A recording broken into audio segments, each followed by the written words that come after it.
तो गाइस, जैसा कि आप जानते हैं कि बरसात के समय पर करंट लगने का खतरा जो है वो काफी ज्यादा बढ़ जाता है। तो अभी जो मैं आपको एक इंफॉर्मेशन दूंगा ये आपके लिए बहुत ही ज्यादा काम की होने वाली है। तो बहुत ध्यान से इस इंफॉर्मेशन को जो है वो सबसे पहले सुनिए।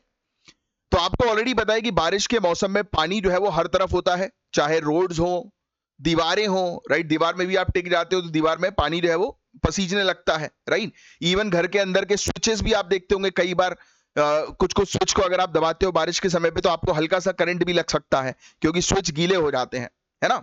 और जब भी करंट यानी इलेक्ट्रिसिटी और पानी मिल जाते हैं तो ये जानलेवा कॉम्बिनेशन जो है वो बना देते हैं। कभी कभी आप देखते होंगे कि रोड पर जो है वो खंभा जो है वो गिर गया या तार जो है वो गिर गई, तो ये डेंजरस स्थिति हो सकती है। राइट, तो खतरा बिल्कुल सामने है। अब इस खतरे की स्थिति में आपको 3 जरूरी कदम उठाने हैं जो जिंदगी बचा सकते हैं, और 4 ऐसी चीजें नहीं करनी है जो मैं अभी आपको इस वीडियो में बताने वाला हूं। तो बहुत इंपॉर्टेंट वीडियो है, ध्यान से सुनना।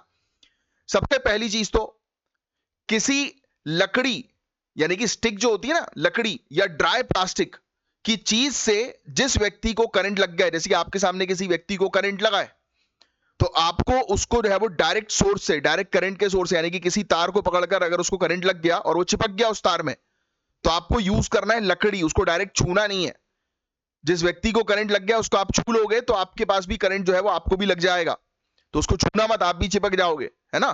तो लकड़ी से जो है वो उसको दूर करने की कोशिश करो, कस के जो है उसके हाथ में लकड़ी मार दो जहां पर उसने पकड़ा हुआ है, जिससे कि वो करंट के सोर्स से जो है वो दूर हो जाए। और दूसरा इस चीज ये है, पहली चीज तो ये, उसको दूर कर दो विक्टिम को जिसको करंट लगा है। दूसरी चीज, तुरंत 108 या 102 पे कॉल करो, एम्बुलेंस को तुरंत बुलाना है। विक्टिम जैसे ही गिरेगा, उसको छोड़कर दूर हो गया वो करंट के सोर्स से, तो उसकी पल्स चेक करो। और जिन लोगों को सीपीआर का नॉलेज है वो तुरंत सीपीआर जो है वो प्रोवाइड कराएं। और तीसरा, जिसको करंट लगा है उसको किसी ड्राई प्लेस पर ले जाएं, सूखी जगह पर जो है वो उसको शिफ्ट कर दें। राइट, जहां पर पानी उसके ऊपर जो है वो ना गिरे।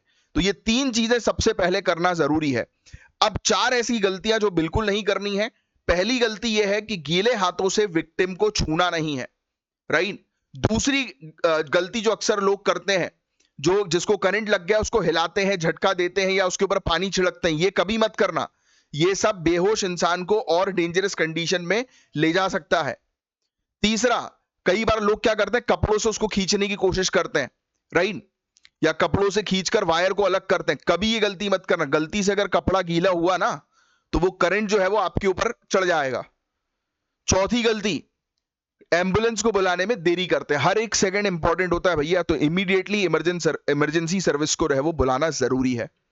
तो ये इंफॉर्मेशन बहुत इंपॉर्टेंट है, इस इंफॉर्मेशन को दूसरों तक भी जरूर शेयर करें। और आप सिविल सर्विसेज की तैयारी कर रहे हैं तो ये इंफॉर्मेशन आपके लिए बहुत ज्यादा जरूरी है, क्योंकि आने वाले समय में ऐसी डिजास्टर की स्थिति में जो है वो आप बेसिकली जो है वो काम करेंगे। राइट, आप जो है वो लॉ एंड ऑर्डर को मैनेज करेंगे, डिजास्टर को जो है वो मैनेज करेंगे, तो ये आपके काम होने वाले हैं। तो ये एक इन्फॉर्मेशन जो है वो छोटी सी मुझे आप लोग को जो है वो देनी थी। तो जय हिंद गाइस, मैं हूं आपका एजुकेटर कमलाक्ष झा। आज है 24 जुलाई। मुझे भी करंट लग गया अभी अभी करंट का टॉपिक लिया और यहाँ से वायर में करंट आ गया।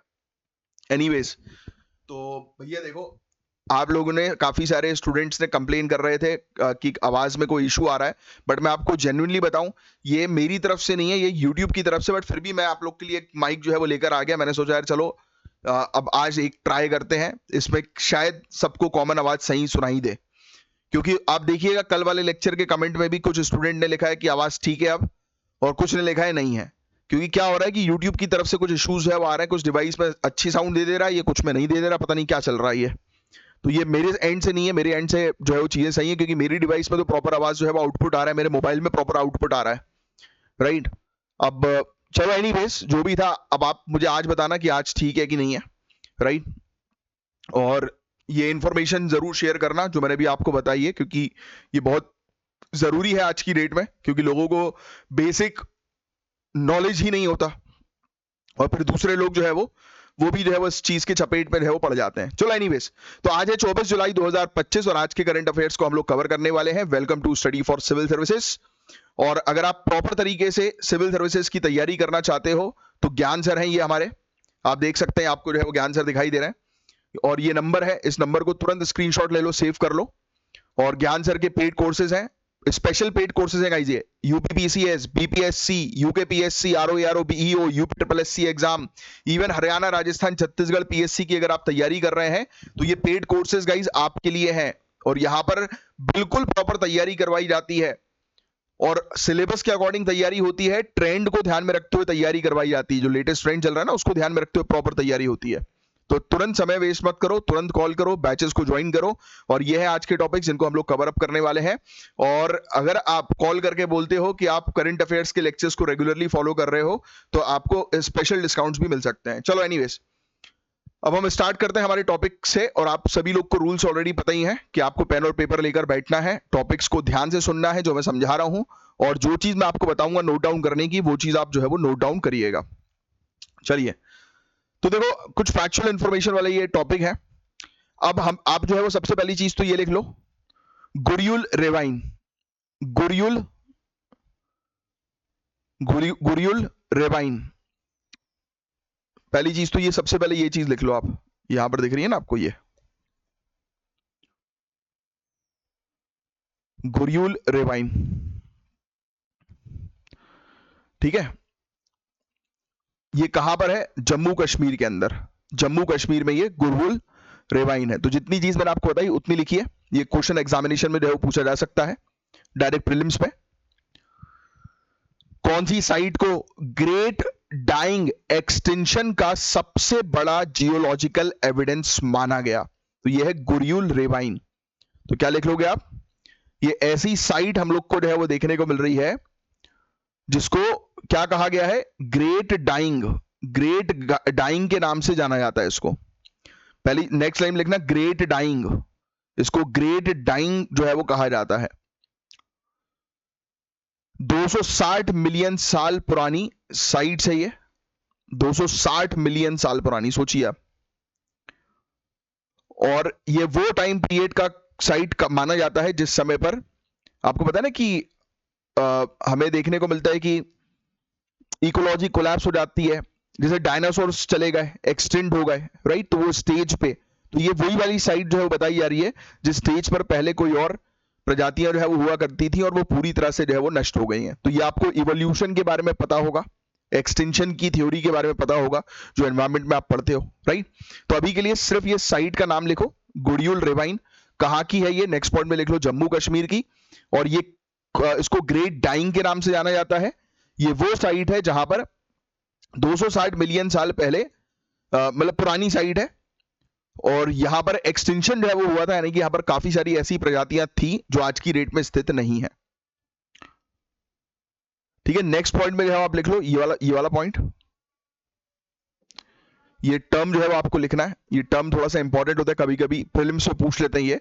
तो ये साइट परमियान ट्रियासिक बाउंड्री को प्रिजर्व करती है, जब दुनिया की 90% मरीन प्रजाति यानी कि समुद्र की प्रजाति और 70% जमीन में रहने वाली प्रजाति लुप्त हो गई थी। याद रखिएगा, ये वो पर्टिकुलर टाइम पीरियड है जिस समय पर हम लोग को देखने को मिलता है कि मरीन और टेरेस्टेरियल प्रजातियां जो है वो लुप्त हो गई थी। तो ये बिल्कुल फैक्ट आप ध्यान में रखेंगे, ये वो पर्टिकुलर स्टेज है, वो पर्टिकुलर पीरियड था जिस समय पर 90% समुद्र की प्रजाति और 70% जमीन में रहने वाली प्रजाति जो है वो पूरी तरह से नष्ट हो गई। तो ये वाला पॉइंट बस लिख लीजिए। नेक्स्ट, ग्रेट डाइंग इसको हम कहते हैं, मैं आपको ऑलरेडी बता ही चुका हूं, क्योंकि ये सबसे बड़ा मास एक्सटेंशन इवेंट था, यानी कि सबसे ज्यादा मात्रा में इस समय पर 260 मिलियन साल पहले प्रजातियां जो है वो पूरी तरह से खत्म हो गई। इमेजिन करो, एक ऐसा टाइम जब पृथ्वी पर जीवन ऑलमोस्ट खत्म हो गया था, उस समय का सबूत हमें जम्मू कश्मीर में मिला है। तो सोचो कितनी इंटरेस्टिंग चीज है कि नहीं।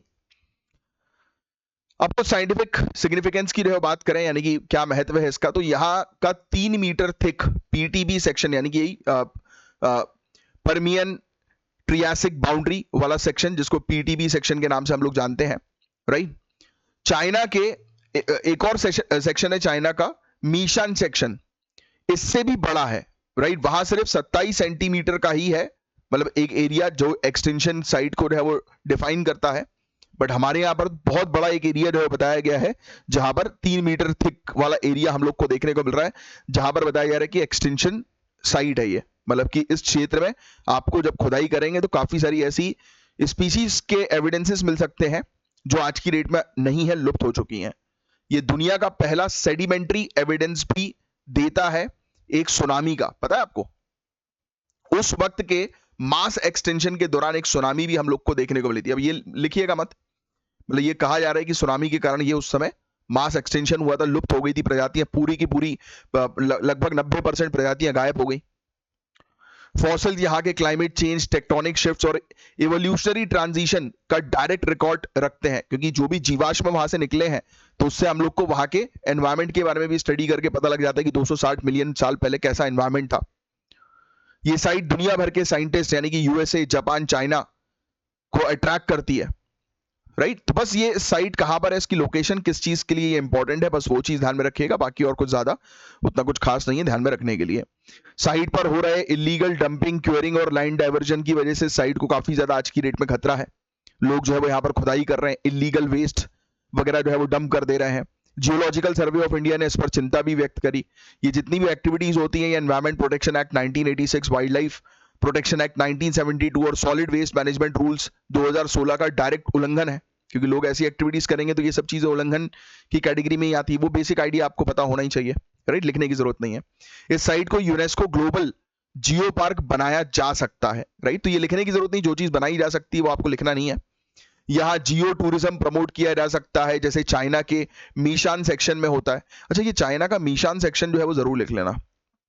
जैसे हमारे यहाँ पे ये आपसे हमारे यहाँ पे ये पीटीबी सेक्शन है, वैसे ही चाइना का मीशान सेक्शन। क्वेश्चन आ सकता है पीटीबी सेक्शन, मीशान सेक्शन, ये अभी न्यूज में था, ये किससे रिलेटेड है? तो ये बेसिकली उन साइट का जिक्र किया जा रहा है जहां पर एक समय पर ट्रांजिशन हुआ और पूरे के पूरे आप कह सकते हैं कि इकोलॉजिकल एक्सटेंशन देखने को मिला, राइट? यानी कि काफी सारी प्रजातियां जो है वो लुप्त हो गई, समझे आप? तो ये चीज है। एनवायरमेंटल पॉलिसी ग्रुप ने डिमांड किया है कि इस एरिया को इको सेंसिटिव जो है वो बनाया जाए, राइट? तो ये चीज हम लोग को देखने को मिल रहा है। नो डंपिंग एरिया डिक्लेयर कर दो, राइट? अवेयरनेस क्रिएट करो पब्लिक के बीच में कि पब्लिक जो है वो अवेयर रहे, राइट? तो बस यही चीज थी इसके अंदर। बाकी अब गुरियुल रेवाइन थोड़ा सा ध्यान में रखना कि ये एक फॉसिल साइट है और पृथ्वी की सबसे बड़ी विनाश लीला का रिकॉर्ड यहां पर देखने को मिला। सबसे बड़ा पृथ्वी का विनाश लीला एक्सटेंशन, बिगेस्ट एक्सटेंशन, इसलिए इसको ग्रेट डाइंग कहा जाता है। लोकेशन ध्यान में रखनी है, पीटीबी ध्यान में रखना है, परमियन ट्रियासिक सेक्शन बोलो या बाउंड्री बोलो, 260 मिलियन साल पुराना था ये।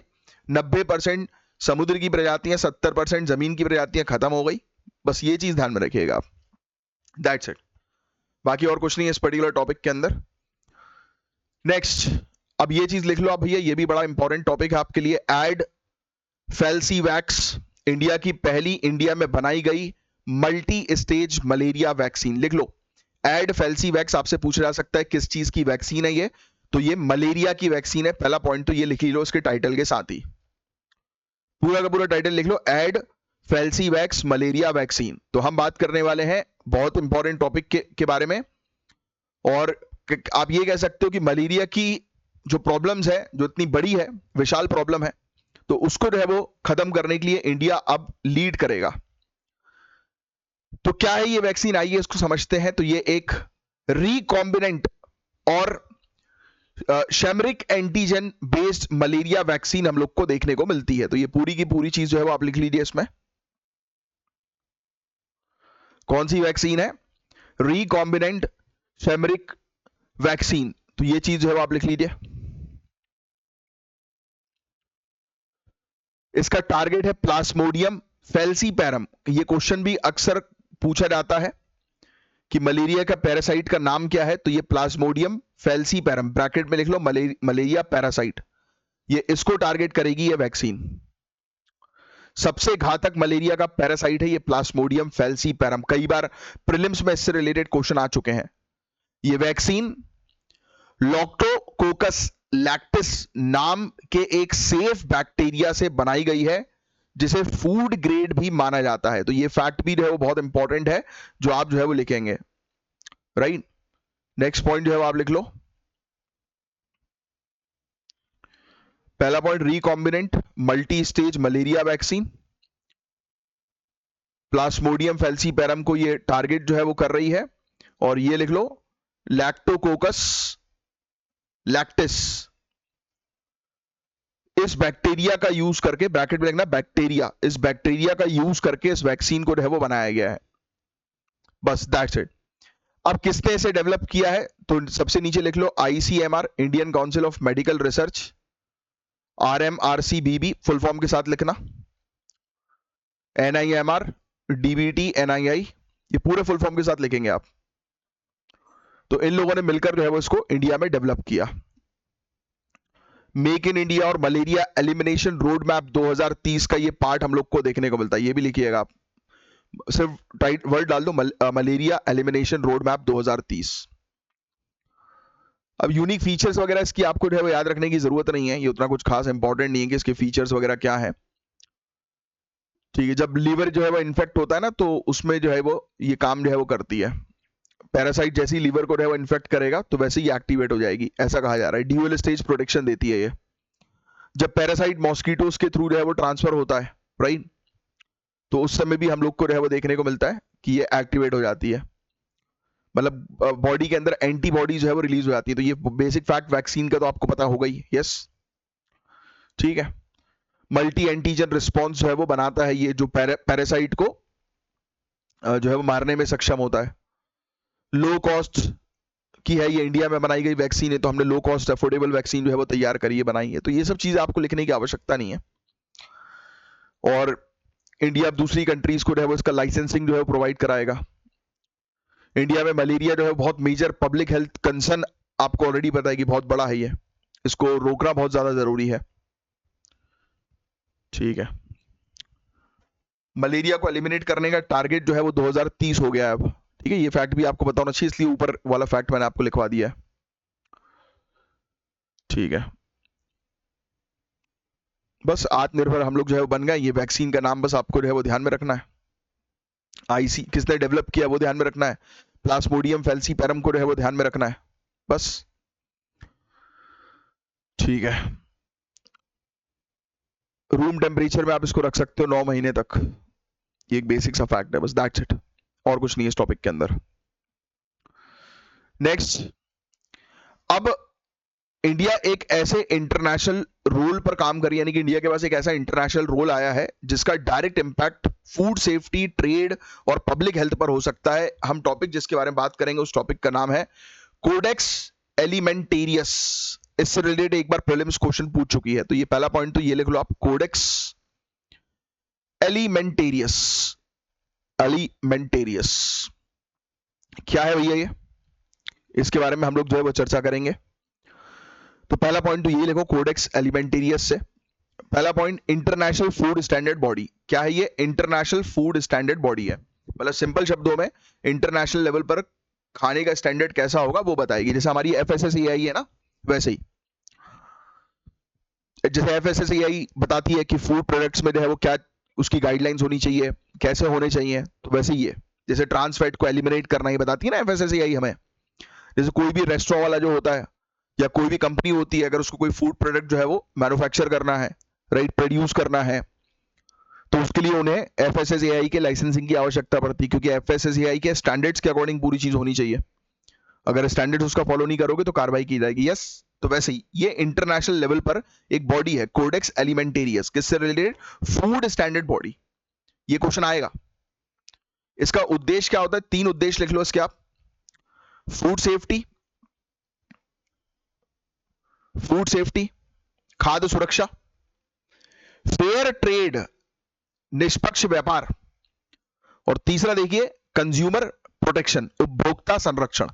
ये 3 इसके ऑब्जेक्टिव हैं। नेक्स्ट लाइन में लिख लो, इसे जो है बनाया है किसने? FAO और WHO के द्वारा मिलकर इसे बनाया गया है। फूड एंड एग्रीकल्चर ऑर्गेनाइजेशन और वर्ल्ड हेल्थ ऑर्गेनाइजेशन ने इसे मिलकर बनाया है। इसका हेडक्वार्टर बहुत इंपॉर्टेंट है, याद रखना, रोम इटली। और कब? 1963 में इसको बनाया गया। बस इतनी चीज लिख लो आप कोडेक्स एलिमेंटेरियस के बारे में।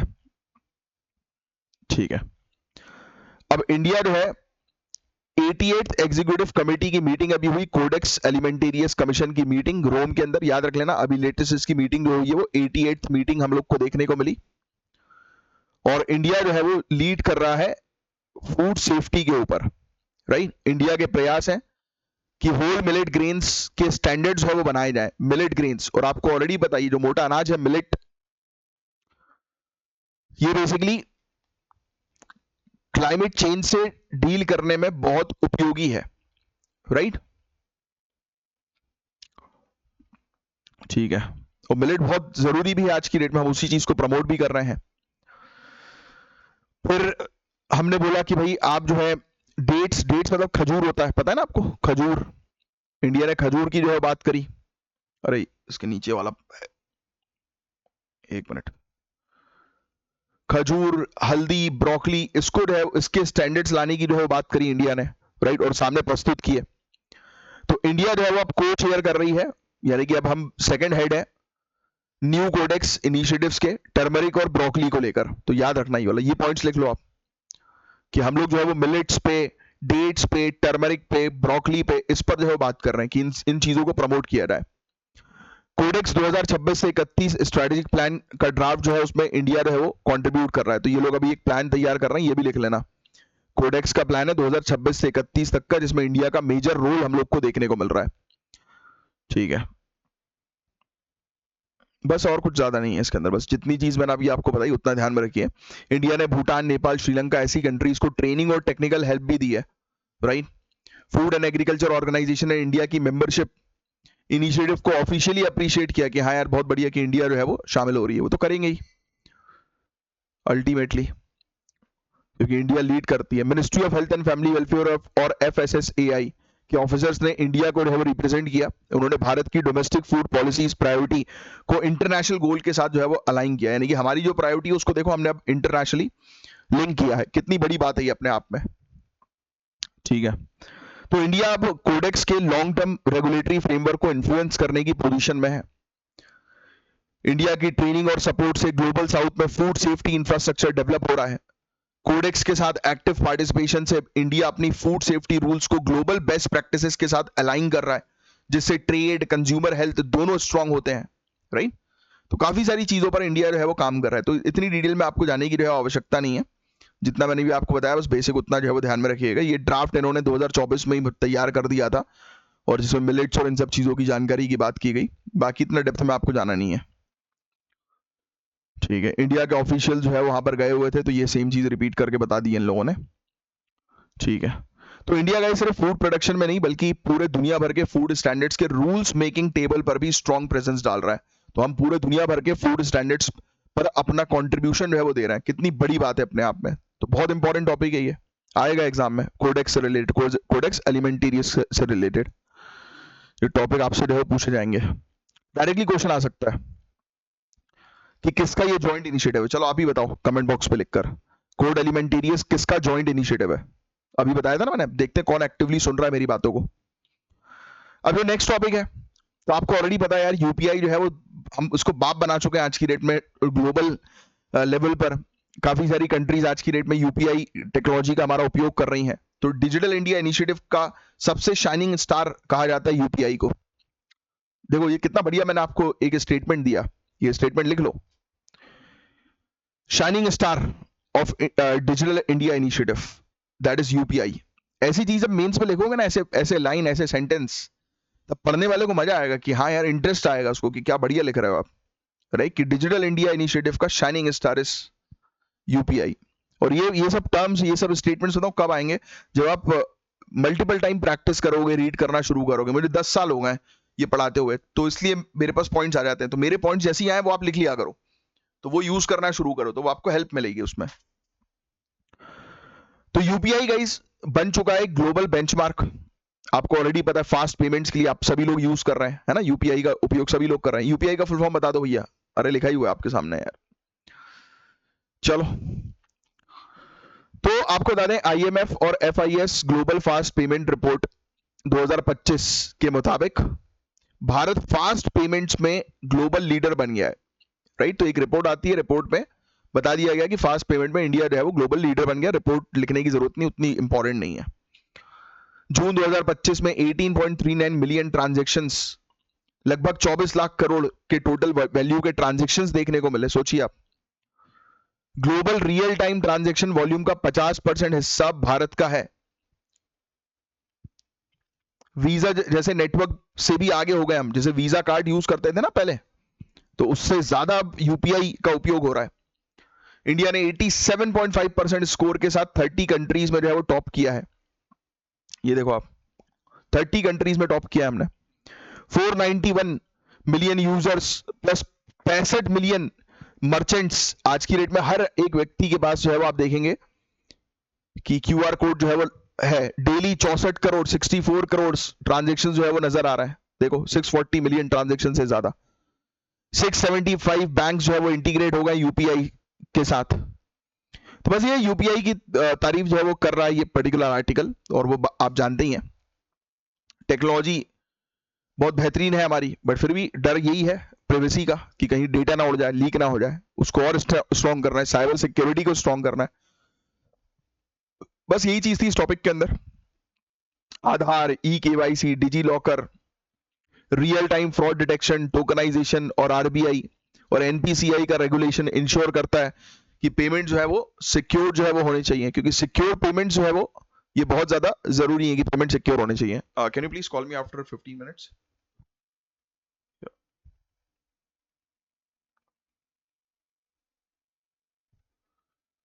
लोगों के कॉल्स डिस्कनेक्ट बार बार काटो भी, उसके बाद भी लोग जो है वो कंटिन्यू कॉल करते हैं, क्या बोले अब।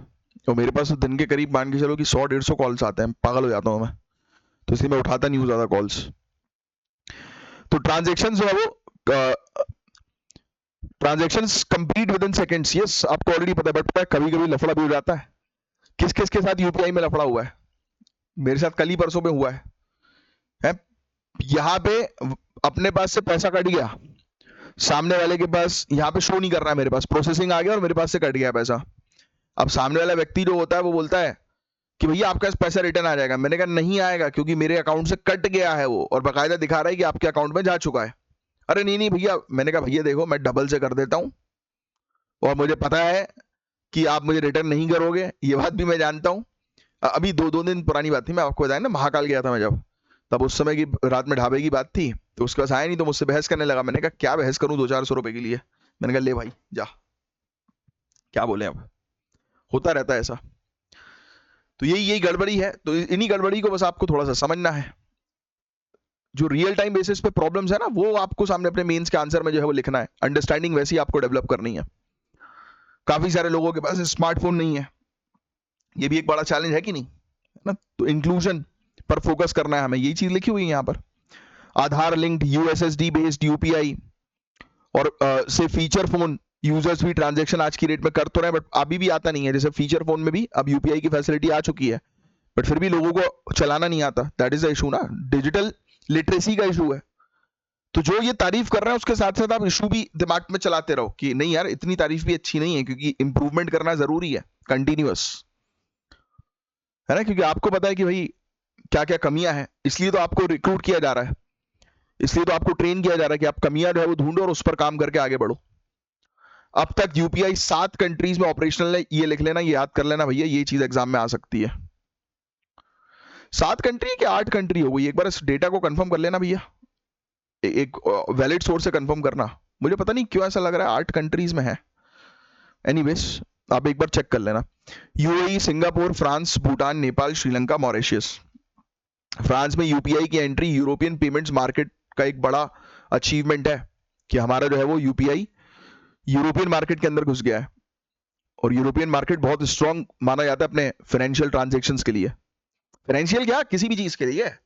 आप देखो इंडिया के अंदर अगर कोई कार आ रही है तो उसकी सेफ्टी स्टैंडर्ड्स यूरोपियन मार्केट में सेम कार जा रही है उससे बहुत कम होगी। यूरोप वाले हर किसी चीज को अपने पास अलाउ नहीं करते हैं, वो पूरे स्टैंडर्ड्स देखते हैं कि अगर कोई भी 1% भी गड़बड़ी है वापस रिजेक्ट नहीं लेंगे। भारत ने ब्रिक्स नेशंस में भी यूपीआई को स्टैंडर्ड पेमेंट प्लेटफॉर्म बनाने का प्रपोजल भी दे दिया कि भाई ब्रिक्स कंट्री जो है वो अब यूपीआई का यूज करें, इसका हमने प्रपोजल दे दिया है। बट अभी भी बहुत इश्यूज है, इंटरनेट का इश्यूज है, बहुत सारी चीजों का इश्यूज है, राइट? उसका तो है ही है, क्या बोलते हैं ये हैकिंग का, है ना, कि आपने लिंक पे क्लिक किया तुरंत का तुरंत जो है वो आपका वो खत्म हो गया, ठीक है, बैंक अकाउंट खाली हो गया। अब ये टॉपिक अगेन फिर से रिपीट हो गया, इस टॉपिक पर अपन ज्यादा बात नहीं करेंगे क्योंकि कल परसों में भी ये टॉपिक आया था। तो अब आपको ऑलरेडी पता है यार, इंडिया जो है वो थर्ड लार्जेस्ट एविएशन मार्केट है, ये पता है ना आप लोग को? जिनको नहीं पता भैया लिख लो, इंडिया जो है वो थर्ड लार्जेस्ट एविएशन मार्केट है, ठीक है? क्योंकि एंड थैंक्स टू कौन सी स्कीम, मुझे कमेंट बॉक्स में स्कीम का नाम लिखकर बताओ जिस स्कीम की वजह से हम लोगों ने आज की डेट में एयर फेयर के प्राइसेस जो है वो कम कर दिए, कनेक्टिविटी जो है वो इंप्रूव कर दी। मुझे स्कीम का नाम बताइए आप, और कब तक ये स्कीम जो है वो इंप्लीमेंट की जाएगी वो भी बताइए कि कब तक के लिए एक्सटेंड किया गया है इस स्कीम को। और अभी ये एक्सीडेंट्स वगैरह जो हो रहे हैं, जून में अहमदाबाद का ये एक्सीडेंट हम लोग को जो है वो देखने को मिला एयर इंडिया का। इसके बाद एआईबी के बारे में पढ़ा था ना हमने, याद आ रहा है? एयरक्राफ्ट एक्सीडेंट इन्वेस्टिगेशन ब्यूरो, ये कहा गया, ये एयरक्राफ्ट एक्सीडेंट इन्वेस्टिगेशन ब्यूरो, इन्होंने अपनी रिपोर्ट जो है पब्लिश करी है। कल भी मेरे ख्याल से शायद इस टॉपिक के बारे में हमने बात करी थी। उस रिपोर्ट में अभी भी बहुत सारी कंट्रोवर्सीज हैं, बस आपको उस पर जाने की आवश्यकता नहीं है। मल्टीपल एक्सीडेंट रिपोर्ट्स आए हैं, 2020 की रिपोर्ट, राइट? सेफ्टी लैप्सेस तो है ही भाई, सेफ्टी का तो इशू है ही सबसे बड़ा। सिर्फ 80% एयरपोर्ट ही ग्रीन एनर्जी का उपयोग करते हैं। High rise buildings runway safety norms violate करती हैं, यानी कि एयरपोर्ट के आसपास आप देखिए काफी सारी बिल्डिंग्स आपको जो नजर आएंगी, वो एयर सेफ्टी के नॉर्म्स रूल्स रेगुलेशंस को वो करती हैं, वायलेट करती हैं। डीजीसीए के पास इंडिपेंडेंट टेक्निकल कैपेसिटी नहीं है, राइट? ये लोग जो है वो फॉरेन प्लेयर्स के ऊपर जो है वो सेफ्टी रेगुलेशंस के लिए डिपेंडेंट होते हैं, तो हमें खुद का अपना सेफ्टी रेगुलेशंस पर काम करना है। रिपीट हो गया वाला टॉपिक, कल ही हमने पढ़ा था, सेम इसी चीज के ऊपर बेस था ये। कल याद आ रहा है हमने उसके बारे में बात करी थी, पायलट की मेंटल सेफ्टी के बारे में बात करी, तो वो भी इसमें जो है उन्होंने ऐड कर दिया, right? Flight time duty limits होनी चाहिए, राइट? कि भाई एक पायलट जो है वो एक पर्टिकुलर टाइम तक ही फ्लाई करे, राइट? उससे ज्यादा नहीं। पायलट्स और क्रू के लिए स्ट्रेस मैनेजमेंट होना चाहिए, वो है नहीं अवेलेबल। इंडिया में 13 से 18% महिलाएं पायलट्स हैं, पूरे दुनिया भर में सबसे हाईएस्ट हालांकि है, लेकिन उनके वेलफेयर पर ध्यान नहीं दिया जा रहा है, तो उस पर काम करने की जरूरत है। तो बस बहुत बेसिक सी चीज है जो अभी तक हम लोग जो है वो कवर अप कर चुके हैं, बाकी और कुछ नहीं है इस टॉपिक के अंदर, ठीक है? अब नेक्स्ट टॉपिक की तरफ हम आगे बढ़ेंगे। डिजिटल इंडिया एक्ट 2023 का, अच्छा ये एक और टॉपिक था, डिजिटल इंडिया एक्ट 2023, ये भी अभी बहुत ज्यादा जो है वो चल रहा है। बट ये टॉपिक, एक मिनट रुकना यार, मेरे पास नहीं है, अलग टॉपिक है अपना। हाँ, तो पहला 2025 का वर्कशॉप हम लोग को जो है वो देखने को मिल रहा है। शर्म अल शेख डायलॉग हुआ है, और ये पेरिस एग्रीमेंट का हम लोग को जो है वो देखने को मिला है। और ये मिड ईयर यूनाइटेड नेशन का जो क्लाइमेट टॉक्स जो हो रहा है ना, इसमें बॉन जर्मनी में भी ये क्लाइमेट टॉक्स हुए थे, याद आ रहा है? मैंने कुछ दिनों पहले ही डिस्कस किया था इस टॉपिक को भी, तो उसी में जो है वो इस चीज के बारे में बात की जा रही है। अब देखो यार, आपको ऑलरेडी पता है कि सबसे बड़ा मेन मुद्दा जो है वो पेरिस क्लाइमेट का जो है वो क्या था, बताओ? डेवलप कंट्रीज डेवलपिंग कंट्रीज को पैसा दें, राइट? फाइनेंस उनके जो है वो हैंडल करें, सिर्फ उसी से रिलेटेड ये टॉपिक है। बस यही बोल रहे हैं कि भाई जो पेरिस एग्रीमेंट में आपने जो डेवलप कंट्रीज ने जो कहा था डेवलपिंग कंट्रीज को फाइनेंस प्रोवाइड कराएंगे, पैसे प्रोवाइड कराएंगे, वो दो ना। तो डिस्कशन का फोकस इसी चीज के ऊपर था कि भाई पूरे दुनिया भर के जो फाइनेंशियल सिस्टम्स है उसमें रिफॉर्म्स है वो लेकर आओ, कि जिससे सभी को जो है वो फायदा मिल सके, स्पेशली डेवलपिंग कंट्रीज को जो है वो फायदा मिल सके, बस और कुछ नहीं है इस टॉपिक के अंदर। ये लिख लेना, शर्म अल शेख डायलॉग, ये भी हम लोग को देखने को मिलता है कि पेरिस एग्रीमेंट के अंदर ही आता है। कॉन्फ्रेंस ऑफ पार्टी 27 में इसको एस्टैब्लिश किया गया था, वो लिखने की जरूरत नहीं, बट पेरिस एग्रीमेंट का ही हिस्सा है ये, कि जिसमें जो है ये मतलब मिडिल ईस्ट कंट्रीज जो होती है ना, उनके मेंबर्स जो है वो बातचीत करते हैं कि क्या क्या प्रॉब्लम्स जो है वो उन लोग को फेस करनी पड़ रही है, और पेरिस एग्रीमेंट को जो है वो और बेटर तरीके से कैसे इंप्लीमेंट करें, एग्जीक्यूट करें। बस इतनी सी चीज इसके अंदर लिख लीजिए। बाकी पेरिस एग्रीमेंट 2015 के बारे में तो आप जानते ही हैं ऑलरेडी। देखो लिखा हुआ है इसके अंदर कि फाइनेंस के फ्लो पर इन्होंने फोकस किया, कि कंट्रीज को जो है फाइनेंस जो है प्रोवाइड किया जाए, क्योंकि मेन चैलेंज यही है, फाइनेंस का चैलेंज हम लोग को जो है वो देखने को मिल रहा है। जर्मनी के सेंट्रल बैंक ने जो है वार्निंग दी है कि फिजिकल क्लाइमेट रिस्क जो है वो रिड्यूस कर सकते हैं पूरे दुनिया भर के जीडीपी को। और ये बात हम जानते ही हैं कि आज की डेट में आप देखिए क्लाइमेट चेंज के चलते इंफ्रास्ट्रक्चर कितनी तेजी से डैमेज हो रहा है, और उस इंफ्रास्ट्रक्चर डैमेज के कारण कितना नुकसान हो रहा है। तो ये सब चीजें जो है वो जीडीपी जो है वो रिड्यूस कर सकती हैं, तो दिस इज द इशू। ठीक है, बस दैट्स इट। बाकी ये फैक्चुअल इन्फॉर्मेशन उतनी ध्यान में आपको रखने की आवश्यकता नहीं, वो मैं आपको बताऊंगा। देखो ये भी याद करो, अपन ने डिस्कस किया था न्यू कलेक्टिव क्वांटिफाइड गोल्स। ये देखो ये लिखा हुआ है $300 बिलियन पर ईयर का फाइनेंस जो है वो डेवलपिंग कंट्रीज के लिए जो है वो दिया जाए 2035 तक। ये लिख लेना, ये इंपॉर्टेंट है। ये वाला फैक्ट जो है वो पूछा जा सकता है। ये वाला फैक्ट जो बोलूंगा वो चीज लिखो आप, वो इंपॉर्टेंट रहेगा आपके लिए। इकोनॉमिस्ट ने बोला, आर्ग्यू किया कि $900 बिलियन रखो भाई, क्लीन एनर्जी की तरफ शिफ्ट करो। बहुत बेसिक फैक्ट्स हैं ये सब। ठीक है, काशी डिक्लेरेशन लिख लीजिए भैया। काशी डिक्लेरेशन एग्जाम में 99% है कि एग्जाम में इससे रिलेटेड क्वेश्चन आएगा। काशी डिक्लेरेशन, काशी डिक्लेरेशन जो है वो नशा मुक्ति युवा भारत, ब्रैकेट में लिख लो नशा मुक्त युवा भारत, नशा मुक्त युवा भारत बाय 2047। और 2047 में आपको ऑलरेडी पता है सैनिटरी ईयर इंडिया का। ठीक है, बस इतना ही लिखो आप, और कुछ नहीं है। नशा मुक्त करना है भारत को, ये इसका मेन ऑब्जेक्टिव है। ठीक है, ऑनलाइन टारगेट किया जा रहा है बच्चों को, मतलब उनको बताया जा रहा है, अवेयर किया जा रहा है। प्रतिभा सेतु इनिशिएटिव, ये भी लिख लीजिए आप, प्रतिभा सेतु इनिशिएटिव, ये भी एग्जाम में आ सकता है। प्रतिभा सेतु इनिशिएटिव, जिन लोगों ने रिटन एग्जाम जो है वो क्लियर किया बट इंटरव्यू क्लियर नहीं कर पाए, तो उन लोग को इस इनिशिएटिव के थ्रू जो है वो फायदा हो रहा है। इसके अंदर प्रीलिम्स क्वालिफाइड कैंडिडेट्स को नहीं रखा गया। अभी आप न्यूज भी सुन रहे होंगे ना कि प्राइवेट सेक्टर कंपनीज और पीएसयू जो है वो जो जिन लोगों ने यूपीएससी के इंटरव्यू तक पहुंच गए बट इंटरव्यू क्वालिफाई नहीं कर पाए, तो उनको जो है वो जॉब्स ऑफर की जाएगी। राइट, तो ये वही वाली चीज है ये। तो सभी यूपीएससी प्रीलिम्स क्वालिफाइड वालों के लिए नहीं, प्रीलिम्स के लिए नहीं होता भाई, मेन गेम होता है मेंस का। मेंस क्वालिफाई करना जरूरी होता है भाई। और आजकल तो सिविल सर्विसेज ने कह ही दिया है कि if you are ready for mains then only come for prelims, otherwise prelims qualify होगा ही नहीं।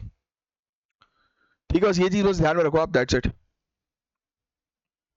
यूपीएससी एग्जाम्स के लिए हम लोग को देखने को मिल रहा है जिसमें मेंस रिटन एग्जाम्स जिन्होंने क्लियर किया है उनको सरकार की तरफ से जो है वो जॉब ऑफर की जाएगी, और पीएसयू और प्राइवेट सेक्टर की तरफ से भी। यस, तो ये फैक्ट भी ध्यान में रखना। एनएसए से रिलेटेड ये क्वेश्चन है, NSA PSA public safety act से रिलेटेड। ट्राई करो इस क्वेश्चन का आंसर देने की। और मैं हूं आपका एजुकेटर कमलाक्ष झा, अब साइन ऑफ करूंगा, मिलूंगा आपसे नेक्स्ट लेक्चर में। और मुझे प्लीज कंफर्म करके बताइए कि आज आवाज ठीक है कि नहीं है। तो चलिए, जब तक के लिए bye bye, take care, have a great day ahead. जय हिंद, जय श्री महाकाल।